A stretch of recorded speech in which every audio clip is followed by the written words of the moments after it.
Good morning students.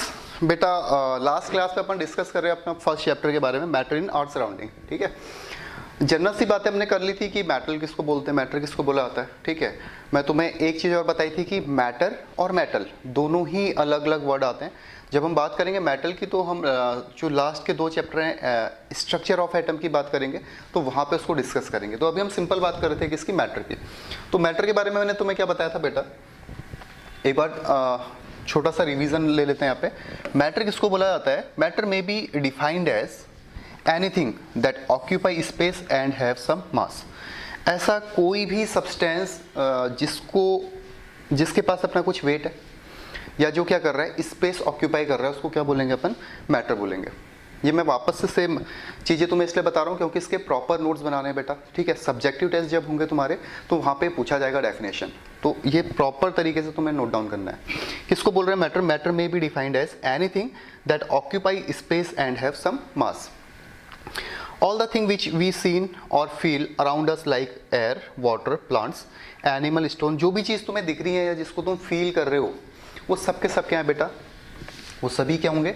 Matter के अंदर consider किए जाएंगे। जैसे यहाँ पे तुम्हें दिखाया गया है वाटर के बारे में, तो वाटर तुम्हें पता है स्पेस ऑक्यूपाई करता है। अगर तुमने वाटर को किसी बकेट में रखा है तो वो बकेट का शेप ले लेगा। ठीक है, अगर उसी को तुम वाटर बॉटल में लेते हो तो वाटर बॉटल का शेप ले लेगा। ठीक है, या उसका अपना कुछ ना कुछ वेट होगा। सपोज तुम अपने एक वाटर बॉटल लेते हो, अपने बैग में रखते हो, तो वेटेड हो जाता है बैग। अब ऐसी पूरे बैग में अगर 10 वाटर बॉटल रखोगे तो समझ लो उसका वेट कितना ज़्यादा हो जाएगा। तो वाटर का स्पेस भी ऑक्यूपाई करता है और इसका क्या रहता है बेटा? अपना कुछ वेट भी रहता है। बट अगर मैं बोलूँ फीलिंग्स के बारे में, जैसे ये बात तो हमें समझ आ गई कि मैटर किसको बोल रहे हैं। कोई भी अगर स्पेस ऑक्यूपाई करेगा या जिसका अपना कुछ सॉरी, कोई भी अगर स्पेस ऑक्यूपाई करेगा जिसका अपना कुछ मास होगा, वो सभी कंसिडर किए जाएंगे मैटर के अंदर। बात सिंपल सी है। बट किसको नहीं बोला जाएगा मैटर? ये बात तो समझ आ गई किसको मैटर बोल रहे हैं, बट ऐसी कौन सा चीज़ है जिसको मैटर नहीं बोलेंगे? जैसे हमने बोला फीलिंग, लव के बारे में बात करूं या हेट्स के बारे में बात करूं। मैंने बोला कि तुम्हारे मॉम डैड तुम्हें 2 kg लव करते हैं। ऐसा कभी सुना कि कोई तुम्हें 10 kg हेट कर रहा है या 10 kg लव कर रहा है, 1 किलोमीटर लव कर रहा है? तो एक तुम्हारी केवल फीलिंग्स है बेटा। लव कभी भी स्पेस ऑक्यूपाई नहीं करेगा। ऐसा नहीं कि तुमने प्यार को किसी पॉलिथीन में रख के या बैग में रख के तुमने फ्रिज में रखा है कि इतना kg लव है। ठीक है, ऐसा कभी नहीं होता। वो फीलिंग्स हैं केवल, वो ना स्पेस ऑक्यूपाई करेंगे ना उसका कुछ वेट होने वाला है। तो ये सभी चीज़ें जो स्पेस ऑक्यूपाई करेंगी या जिसका अपना कुछ वेट होगा, उसको अपन किसके अंदर कंसिडर करते हैं? मैटर के अंदर कंसिडर करते हैं। ठीक है, अब ये छोटे छोटे पॉइंट टू पॉइंट तुमने नोट करने। जो आज की स्लाइड है इसको प्रॉपर तरीके से नोट डाउन करना है, बहुत ईजी पड़ जाएगा तुम्हें इसको याद करना। Matter is made up of particles. Matter क्या है? पार्टिकल से बनते हैं। जैसे ये पार्टिकल्स हैं बेटा, मैटर ऐसे ही बनेंगे। ठीक है, matter is made up of particles. ये छोटे छोटे जो मैं तुम्हें दिखा रहा हूँ राउंड राउंड से, ये क्या है बेटा? पार्टिकल्स हैं। ठीक है, the particle of matter have space between them. The particles of matter have space between them. इनमें क्या होता है? स्पेस होता है। Then the particle of matter are continuously moving. ये क्या करते हैं? कंटिन्यूसली मूवमेंट करते हैं। जैसे हमने बोला कि हमारे पास सॉलिड है, लिक्विड है, गैस है। जैसे अपने पास एक कॉमन एग्जांपल किसका है? सॉलिड, लिक्विड और गैस की अगर हम बात करेंगे तो solid, liquid, gas. Solid ice, liquid क्या रहेगा? वाटर, और गैस क्या रहेगा? उसकी वाटर वेपर्स। तो मैंने लास्ट पॉइंट क्या लिखा था तुम्हें कि ये कंटिन्यूसली मूवमेंट करते हैं, वो ये है बेटा। अगर तुम ध्यान से देख पा रहे होगे गैस के पार्टिकल्स हैं, कितने तेजी से रैंडम मूवमेंट है इनका, बहुत तेजी से मूव कर रहे हैं। उसके बाद ये लिक्विड है, लिक्विड में भी पार्टिकल्स मूव कर रहे हैं लेकिन बहुत कम। ठीक है, नेग्लिजिबल। अब सॉलिड के अंदर अगर देखो, सॉलिड में ये मूवमेंट तो है बट ये मूवमेंट क्या है बेटा? नेग्लिजिबल है। तो मैं क्या तुम्हें बताना चाह रहा हूँ कि जो पार्टिकल्स हैं मैटर के, वो कंटिन्यूसली मूवमेंट में रहते हैं, कंटिन्यूसली मूविंग करते हैं। अब लिक्विड में भी मूवमेंट हो रहा है, सॉलिड में भी और गैस में भी। बट अगर सॉलिड की बात करें, ये पार्टिकल्स क्या रहते हैं? एक दूसरे के बहुत ज़्यादा क्लोज हैं। देखो ये पार्टिकल्स एक दूसरे से बहुत ज़्यादा क्लोज हैं, तो इनका मूवमेंट बहुत कम होता है। जबकि लिक्विड में मूवमेंट थोड़ा ज़्यादा रहेगा पार्टिकल्स का, और गैस में तो बहुत ही ज़्यादा मूवमेंट तुम्हें दिखने वाला है। ठीक है, तो हम क्या बोल रहे हैं? The particles of matter are continuously moving. ये जो मेटल्स के पार्टिकल होंगे, मैटर के पार्टिकल्स होंगे, कंटिन्यू क्या करेंगे? मूवमेंट करेंगे। क्लियर है बात? तीनों पॉइंट समझ आ गए कि छोटे पार्टिकल से मिलके बने हैं, इनके बीच में स्पेस होता है। और थर्ड पॉइंट क्या बोल रहे हैं कि ये क्या कर रहे हैं? कंटिन्यूसली मूविंग पार्टिकल्स हैं। The particle of matter are very small. जो मैटर के पार्टिकल हैं वो बहुत ही छोटे हैं, टाइनी पार्टिकल्स हैं, जिनको हम नेक्ड आइज से देख ही नहीं सकते। सपोज मैं बोल रहा हूँ ये पेन है, ठीक है, तो ये क्या छोटे छोटे पार्टिकल से मिलकर बना है, बट ऐसा नहीं कि इसका एक इंडिविजुअल पार्टिकल हम देख सकें नेक्ड आइज से, पॉसिबिलिटी नहीं है, ठीक है। ये छोटे छोटे पार्टिकल से मिलकर बना है, बट हम इसको नेक्ड आइज से ऐसा नहीं कि देखेंगे और देख लेंगे कितने पार्टिकल्स इसमें हैं, कहाँ कहाँ पार्टिकल्स बने हुए हैं, ठीक है। तो ये क्या रहते हैं, बहुत ही छोटे रहते हैं, जिसको हम नेक्ड आइज से देख नहीं सकते हैं। तो 4 point, matter is made up of particles, space between them continuously moving, और क्या होते हैं, वेरी स्मॉल या टाइनी पार्टिकल्स होते हैं। The particles of matter attract each other. ये जो मैटर के पार्टिकल हैं एक दूसरे को क्या कर रहे हैं बेटा, अट्रैक्ट कर रहे हैं। अट्रैक्शन की पावर सबसे ज़्यादा किस में रहेगी, सॉलिड में। सबसे ज़्यादा अट्रैक्ट अगर हम बात करेंगे, हमारे पास सॉलिड है, लिक्विड है और गैस है, तो जो सॉलिड के पार्टिकल्स हैं ये एक दूसरे को बहुत ज़्यादा अट्रैक्ट करते हैं, ठीक है। लिक्विड में ये अट्रैक्शन थोड़ा सा कम हो जाता है और गैस में बहुत कम हो जाता है। तो सबसे क्लोज कौन रहेंगे, सॉलिड, उसके बाद गैस और लास्ट में उसके बाद लिक्विड, उसके बाद लास्ट में गैस। समझ पा रहे हो छोटी छोटी बातें क्या बोल रहा हूँ। ये सभी पॉइंट्स में बेटा ये है, पहला हमने बोला कंटिन्यूअसली मूवमेंट है इनका, उसके बाद में बोल रहा हूँ छोटे छोटे पार्टिकल्स हैं। जैसे ये सॉलिड है, इतने सारे पार्टिकल से ये मिलके बना है। ये अंदर जो तुम्हें दिख रहे हैं ब्लू कलर की बॉल दिख रही है, ये सबके सबके हैं बेटा इसके पार्टिकल्स हैं, ठीक है। और ये सभी पार्टिकल क्या कर रहे हैं, एक दूसरे को अट्रैक्ट कर रहे हैं। जैसे एक पार्टिकल ये दूसरे को अट्रैक्ट कर रहा है, तो अट्रैक्शन की पावर किस में ज़्यादा है बेटा, सॉलिड में। लिक्विड में थोड़ा डिस्टेंस में रहते हैं, अट्रैक्ट तो कर रहे हैं बट थोड़ा सा डिस्टेंस में रहेंगे। और अगर गैस की यहाँ बात करी जाएगी तो गैस के पार्टिकल्स बहुत ज़्यादा दूर होते हैं, अट्रैक्ट ये भी करते हैं बट बहुत ज़्यादा दूर होते हैं, डिस्टेंस बहुत ज़्यादा होती है। दूसरी बात, पार्टिकल और पार्टिकल के बीच में जो स्पेस है, पार्टिकल और पार्टिकल के बीच में जो स्पेस दिख रहा है तुम्हें, इसको बोलते हैं इंटरमॉलिक्यूलर स्पेस। इंटरमॉलिक्यूलर स्पेस क्या बोला जाता है, इंटरमॉलिक्यूलर स्पेस।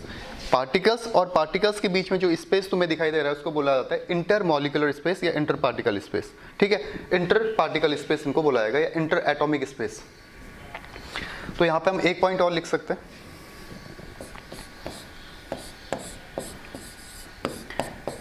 इंटर एटम है, इंटर एटॉमिक स्पेस, ठीक है। इंटर एटॉमिक स्पेस सबसे ज्यादा किसमें होगा, इंटर एटॉमिक स्पेस, मतलब एटम और एटम, पार्टिकल और पार्टिकल के बीच में सबसे ज्यादा स्पेस कहां पे देखने को मिल रहा था बेटा तुम्हें, ये सबसे ज्यादा देखने को मिल रहा था किसके अंदर, गैस के अंदर, सॉरी, इंटर एटॉमिक स्पेस या इंटर पार्टिकल स्पेस। जो स्पेस है किसके बीच में, पार्टिकल्स और पार्टिकल्स के बीच में, तो गैस के पार्टिकल्स दूर हैं एक दूसरे से, तो सबसे ज्यादा इंटर पार्टिकल स्पेस या इंटर एटॉमिक स्पेस किसमें देखने को मिलेगा, गैस में। Then liquid. और सबसे कम स्पेस कहां पे देखने को मिलेगा बेटा, solid. Very very important point, inter atomic space, या इसको बोल सकते हो इंटर पार्टिकल स्पेस।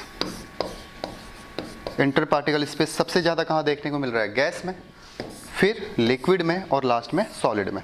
तो सबसे टाइटली बॉन्डेड पार्टिकल किसके हैं, सबसे जो टाइटली बॉन्डेड है, सबसे एक दूसरे के क्लोज है, वो कौन है, सॉलिड। सबसे ज़्यादा टाइटली बॉन्डेड है, इसीलिए क्या है बेटा, वो सॉलिड में कन्वर्ट होता है।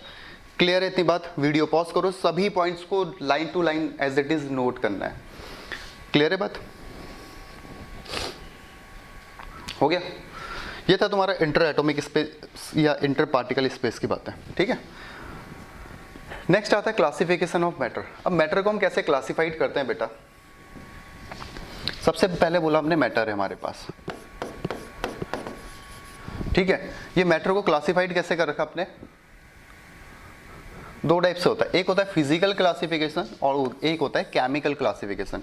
तो ये केमिकल क्लासिफिकेशन वाला जो पोर्शन है इसको पढ़ेंगे हम नेक्स्ट चैप्टर में। अभी हमने क्या क्या कंसिडर करना है इसमें, फिजिकल क्लासिफिकेशन। क्या बोल रहा हूं मैं, जो मैटर है अपना उसको हमने कैसे कैटेगराइज कर रखा बेटा, फिजिकल क्लासिफिकेशन और केमिकल क्लासिफिकेशन।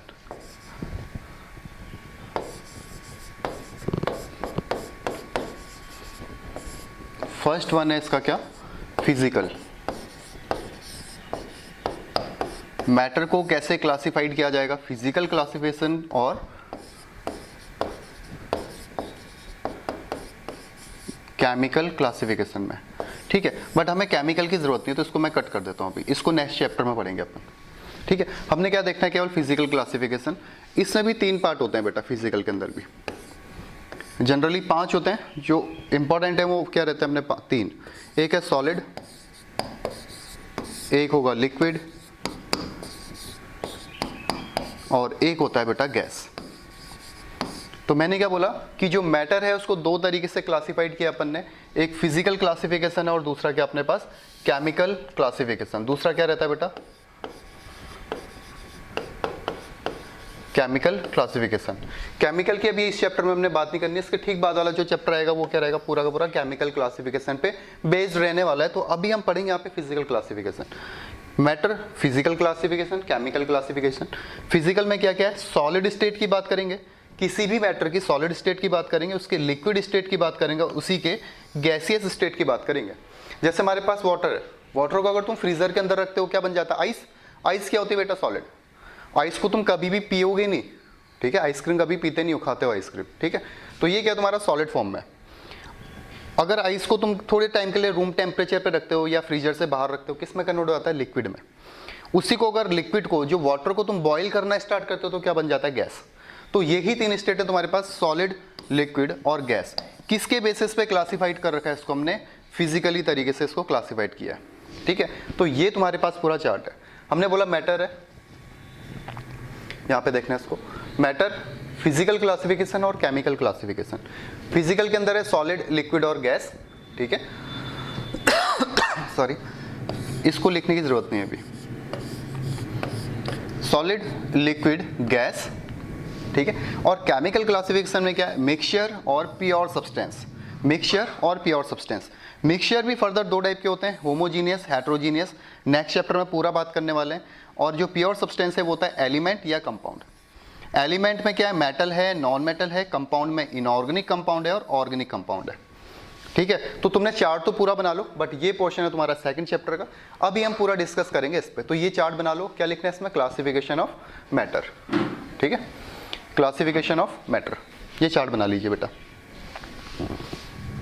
अब देखो एक एक करके इसको क्लासिफाइड कर दो, एक एक करके इसको क्लासिफाइड किया जाएगा on the basis of physical state. Matter can be classified into 3 groups. On the basis of physical classification, matter can be defined in 3 states: solid, liquid and gas. First one solid, then liquid and last gas.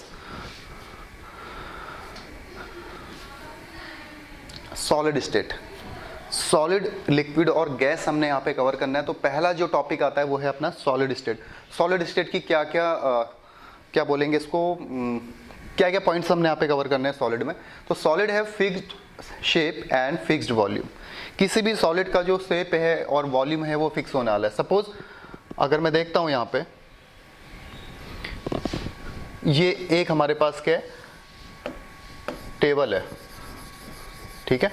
ये एक table है, या मैं इसको ले लेता हूँ, ये फोन है अपने पास, ये अपने पास एक फोन है बेटा, ठीक है। तो ये जो फोन है सॉलिड है, तो इसका जो वॉल्यूम रहेगा और जो इसका क्या रहेगा, शेप, ये फिक्स रहेगा। शेप का मतलब क्या है, हमेशा ऐसे ही रहेगा। अगर तुम इसको किसी भी बकेट में डाल दोगे तो फोन फोन ही रहेगा। बट अगर इसी की जगह मैं पानी को डालता हूँ, ठीक है, सपोज मैं पानी की वाटर बॉटल ले लेता हूँ अपनी, अगर मैं वाटर बॉटल में पानी रखता हूँ या इसको किसी बकेट में डालता हूँ तो वाटर का शेप चेंज हो जाएगा। अगर हम वाटर बॉटल के अंदर रख रहे हैं तो शेप वाटर बॉटल टाइप ले लिया इसने, ठीक है। इसी की जगह अगर मैं इसको बकेट में डालूंगा तो बकेट का शेप ले लेगा, जबकि सॉलिड में ऐसा नहीं होता है। तो सॉलिड की जो ये है, देखो ऐसा नहीं कि जैसे तुमने इसको बकेट में रखा बहुत बड़ा सा फोन बन जाएगा, नहीं, ये इसका जो शेप है वो वही रहेगा, ठीक है। इसकी वॉल्यूम भी सेम रहेगी बेटा। तो सॉलिड में सबसे पहला और सबसे इंपॉर्टेंट पॉइंट क्या आता है अपने पास, कि सॉलिड का शेप एंड वॉल्यूम दोनों ही फिक्स्ड होता है, ये कभी भी चेंज नहीं होगा बेटा, ठीक है। सॉलिड है fixed shape and fixed volume, इसके ऊपर लिख लेना first point, very very important. अब तुम्हारा होमवर्क ये है कि तुमने इसके एग्जाम्पल्स देने हैं और सभी बच्चों के एग्जाम्पल यूनिक होने चाहिए, ठीक है। जो मैंने बोला सॉलिड है fixed shape and fixed volume, इन सभी में तुम्हारा होमवर्क है कि सबको अपने अपने यूनिक एग्जाम्पल्स देने हैं इसके लिए। सेकंड है solid possess rigidity, hence can not be compressed. Rigidity मतलब क्या, थोड़ा सॉफ्ट नहीं है, जो थोड़ा क्या रहेगा, टाइट सा रहेगा, उसको अपन बोलते हैं रिजिड, ठीक है। तो ये क्या रहता है, सॉलिड रिजिड होता है, जिसके कारण हम इसको कंप्रेस नहीं कर सकते। तुम अगर चाहो कि फोन को कंप्रेस करके छोटा बना दो, पॉसिबिलिटी नहीं है, क्योंकि सॉलिड है, इसके पार्टिकल एक दूसरे से क्या है, टाइटली बॉन्डेड है, ठीक है। थर्ड पॉइंट आता है सॉलिड डू नॉट फ्लो और diffuse into each other. Solid कभी भी बहेगा नहीं। जैसे मैं तुम्हारी बॉडी की बात करूं, ह्यूमन बॉडी की, तो अपनी ह्यूमन बॉडी क्या है बेटा, सॉलिड है। ऐसा नहीं कि तुम अभी क्लास से बोर हो रहे हो तो बहते हुए निकल जाओगे यहाँ से, ठीक है, फ्लो करते हुए सीधे निकल गए, नहीं। जो सॉलिड है वो कभी भी फ्लो नहीं करेगा। तुमने एक फर्श पे टेबल रखा है, वहीं पे वाटर डाला, तो जो वाटर है वो तो लिक्विड है, फ्लो कर जाएगा, बट टेबल कभी भी ऐसा नहीं कि अपनी जगह से बहते हुए दूसरी जगह पहुंच जाएगा, ठीक है। तो हम क्या बोल रहे हैं, सॉलिड डू नॉट फ्लो और डिफ्यूज इनटू ईच अदर, और डिफ्यूज नहीं होगा एक दूसरे पे। डिफ्यूज का मतलब क्या है कि इंटरमिक्सिंग ऑफ पार्टिकल्स, इसको हम आगे पढ़ेंगे, पूरा का पूरा टॉपिक है डिफ्यूज का मतलब। अभी वैसे जनरल सी बात समझो, डिफ्यूज का मतलब होता है इंटरमिक्सिंग ऑफ पार्टिकल्स। जैसे तुमने परफ्यूम यूज किया, ठीक है, जैसे ही परफ्यूम यूज करते हो तो पूरे रूम पे स्मेल आने लग जाती है परफ्यूम की। क्यों? क्योंकि जो परफ्यूम के पार्टिकल है बेटा, वो एयर के पार्टिकल के साथ इंटरमिक्स हो रहे हैं, ठीक है। तुम्हारे पास वाटर है, वाटर में तुमने कोई भी जूस डाला, ठीक है, जैसे ले लेते हैं अपना लेमन जूस ले लेते हैं, लेमन में तो उतना नहीं रहेगा, ऑरेंज जूस ले लो। तुम्हारे पास ये पूरा वाटर है, इसमें तुमने जैसे ही ऑरेंज जूस डाला तो पूरे वाटर का जो कलर है वो क्या हो गया, ऑरेंज कलर का हो गया। क्यों? क्योंकि ऑरेंज जूस के जो पार्टिकल हैं वो वाटर के साथ क्या हो गए, इंटरमिक्स हो गए, और उसी को क्या बोलते हैं हम, डिफ्यूजन बोलते हैं। तो सॉलिड के जो पार्टिकल हैं वो आपस में इंटरमिक्स नहीं होते, जिस कारण क्या बोलते हैं, इसमें डिफ्यूजन नहीं होता है। समझ आ गई बातें दोनों, कि सॉलिड डू नॉट फ्लो नहीं करेंगे और ये डिफ्यूज नहीं होंगे एक दूसरे के अंदर, मतलब पार्टिकल्स की इंटरमिक्सिंग नहीं करेंगे। कि तुमने फोन रखा टेबल में, तो टेबल और फोन आपस में मिक्स हो गए, ऐसा कभी नहीं कि फोन ही गायब हो गया, पॉसिबिलिटी नहीं है ऐसी। बट अगर तुमने करा, स्प्रे करा, या घर में कभी पूजा करते हुए अगरबत्ती जलाई, तो पूरे रूम पे स्मेल आती है, कुछ टाइम बाद वो क्या हो जाएगी, पूरे रूम के अंदर तुम्हें फील होगी। क्यों? क्योंकि उसके जो पार्टिकल है बेटा आपस में इंटरमिक्स हो रहे हैं। सॉलिड है हाई डेंसिटी। एक टर्म आता है बेटा डेंसिटी। डेंसिटी का मतलब क्या है, जैसे ही है, अभी हमने बनाया था, ये देखो, ये सेम स्पेस है सभी में, सभी के अंदर स्पेस सेम है, बट देखो इसमें पार्टिकल्स बहुत ज़्यादा क्लोज हैं और बहुत सारे पार्टिकल्स हैं सेम स्पेस के अंदर, तो हम क्या बोलेंगे, इसकी डेंसिटी बहुत ज़्यादा है। ये लिक्विड में डेंसिटी थोड़ी कम होगी, स्पेस सेम है बट पार्टिकल्स थोड़े कम हो गए, इसकी डेंसिटी थोड़ी कम। गैस में क्या होते हैं, बहुत कम पार्टिकल्स होते हैं सेम स्पेस के अंदर, तो इसकी डेंसिटी सबसे कम होती है। तो अगर हम डेंसिटी की बात करेंगे तो सॉलिड सबसे ज़्यादा डेंस होगा।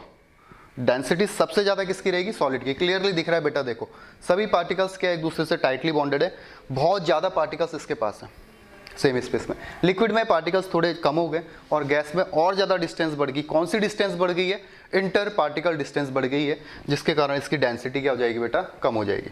तो ये सभी पॉइंट समझ आ गए। सॉलिड है fix shape and fixed volume, ये तुम्हारा होमवर्क है। Solid possess rigidity hence can not be compressed. Solid को तुम कंप्रेस नहीं कर सकते हो, ठीक है। तुम ऐसा नहीं कि पेन को कंप्रेस करके छोटी बना दोगे, जैसी बैग में रखो फिर से बड़ी हो जाए, पॉसिबिलिटी नहीं है। सॉलिड डू नॉट फ्लो, कभी भी फ्लो नहीं करेगा, ठीक है, और इंटरमिक्स नहीं करेगा। ऐसा नहीं हुआ कि तुमने फोन रखा, फोन गायब हो गया, ठीक है, या तुम्हें मन करा कि तुम्हारी बॉडी सॉलिड है, तुम्हें मन करा कि चलो एयर के साथ इंटरमिक्स हो जाते हैं, डिफ्यूज हो जाते हैं, कि गायब हो जाओ, पॉसिबिलिटी नहीं है, ठीक है। तो सॉलिड डू नॉट फ्लो और diffuse into each other. Last point है solid have high density. Solid की डेंसिटी बहुत ज्यादा है, किसके कंपेयर में, लिक्विड और गैस के कंपेयर में। अब यहीं अगर मैं तुमसे एक क्वेश्चन पूछूं, कि मैं तुमसे पूछूं डेंसिटी का ट्रेंड, डेंसिटी का ट्रेंड बताना है किसमें, सॉलिड में, लिक्विड में और गैस में, तो सबसे ज़्यादा डेंसिटी किसकी हो रहेगी बेटा, सबसे ज़्यादा डेंसिटी रहेगी किसकी, सॉलिड की, देन लिक्विड, और लास्ट में कौन रहेगा, गैस। सबसे कम डेंसिटी रहेगी गैस की। यहाँ पे लिख लेना डेंसिटी ऑर्डर, डेंसिटी ऑर्डर, ठीक है। वीडियो पॉज करो और इसको लिख लेना। अब ये तुम्हारे पास एक एग्जांपल है, ये डस्टर है, ठीक है, जिससे बोर्ड वोर्ड साफ करते हुए डस्टर। सॉलिड है fix shape and fixed volume. ये वैसे होमवर्क दे रखा मैंने, बट इसको भी कर लेना। ये डस्टर जो है इसका वॉल्यूम फिक्स है बेटा, ठीक है, और इसका शेप भी क्या रहेगा, फिक्स। ऐसा नहीं कि तुम कहीं पे रखो तो उसी के वॉल्यूम ये ले ले या उसी का शेप ले ले, ठीक है, तो ये क्या रहेगा, हमेशा फिक्स रहने वाला है। सॉलिड है मास, इसका कुछ ना कुछ अपना वेट होगा। सॉलिड का कुछ ना कुछ अपना वेट होगा। जैसे मैं वाटर बॉटल की बात कर रहा हूँ, इसका अपना कुछ वेट है, ठीक है। जितना पानी भरते रहोगे वेट इंक्रीज होते रहेगा। और लास्ट में है सॉलिड टेक अप स्पेस, ये क्या करते हैं, कुछ ना कुछ स्पेस लेने वाले हैं। ये जो तुम्हें बताने जा रहा हूँ मैं डेंसिटी के बारे में, ये है बेटा, इसको थोड़ा ध्यान से समझने की कोशिश करना। ये सब के सब क्या है, इसके पार्टिकल्स हैं। और अगर तुम ध्यान से देखोगे ये सभी पार्टिकल्स क्या हैं, एक दूसरे से एकदम टाइटली बॉन्डेड है, एक दूसरे से क्या टाइटली बॉन्डेड है। इसी की जगह अगर मैं गैस की बात कर रहा होता तो गैस में ये मॉलिक्यूल कैसे होते बेटा, देखो इसको मैं रेड कलर से दिखा देता हूँ। अगर गैस के मॉलिक्यूल्स की एक पार्टिकल यहाँ होता, दूसरा पार्टिकल यहाँ होता, तीसरा यहाँ, चौथा यहाँ, मतलब इतनी ज़्यादा डिस्टेंस में होते। जबकि सॉलिड में क्या है, ये सभी एक दूसरे से टाइटली बॉन्डेड हैं, ये सभी पार्टिकल्स क्या एक दूसरे से टाइटली बॉन्डेड हैं। इसलिए हम क्या बोलेंगे, ये बहुत ज़्यादा डेंसिटी इसकी बहुत ज़्यादा रहती है, किसकी, सॉलिड की। तो समझ आ गए सभी पॉइंट्स। अब देखो करना क्या है, यहाँ से स्टार्ट करना है पूरी डेफिनेशंस के साथ, बिल्कुल सिस्टमैटिक डेफिनेशन है। एग्जाम में अगर पूछा गया तो सेम लिखना है। उसके बाद मैंने तुम्हें यहाँ पे बताया था एक नया पॉइंट, ठीक है, इंटर मॉलिक्यूलर स्पेस के, इंटर पार्टिकल स्पेस के बारे में, ये करना है। उसके बाद क्लासिफिकेशन की बात करी थी, physical classification, chemical classification. Physical के अंदर अपन बात कर रहे हैं सॉलिड, लिक्विड और गैस। सॉलिड के फिक्स्ड वॉल्यूम, फिक्स शेप, ठीक है, ये मैं तुम्हें बता दिया। ये तुम्हें दिखाई दे रहे हैं सॉलिड, लिक्विड और gas. Inter molecular, inter particle space सबसे ज़्यादा कहाँ है, गैस में।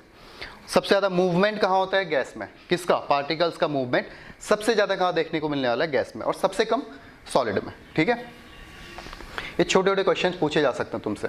फिर हम बोल रहे हैं रिजिड होता है, फ्लो नहीं करता है, डिफ्यूज नहीं होता है, और क्या है, बहुत ज़्यादा डेंसिटी इसकी बहुत ज़्यादा रहती है। तो ये हो गया बेटा तुम्हारा किसका पार्ट, सॉलिड का। नेक्स्ट क्लास में अपन करेंगे लिक्विड के बारे में। तब तक इसके प्रॉपर नोट्स बनाने हैं, और होमवर्क मुझे सभी को, सब बच्चों को मुझे होमवर्क सेंड करना है। मतलब जितने भी स्टूडेंट्स हैं वो सभी मुझे होमवर्क सेंड करेंगे टाइम से। ऐसा नहीं कि आज छोड़ दिया फिर कल करो, कल छोड़ दिया परसों करो, नहीं। बहुत छोटे छोटे पॉइंट्स हैं, इसको सभी मुझे सेंड करेंगे। दूसरा, अब एक एनसीईआरटी का क्वेश्चन जो बनता है तुम्हारा सॉलिड से, केवल सॉलिड स्टेट के जो एनसीईआरटी के क्वेश्चन होंगे उसको सॉल्व करना स्टार्ट करना बेटा, ठीक है। चलो बाय।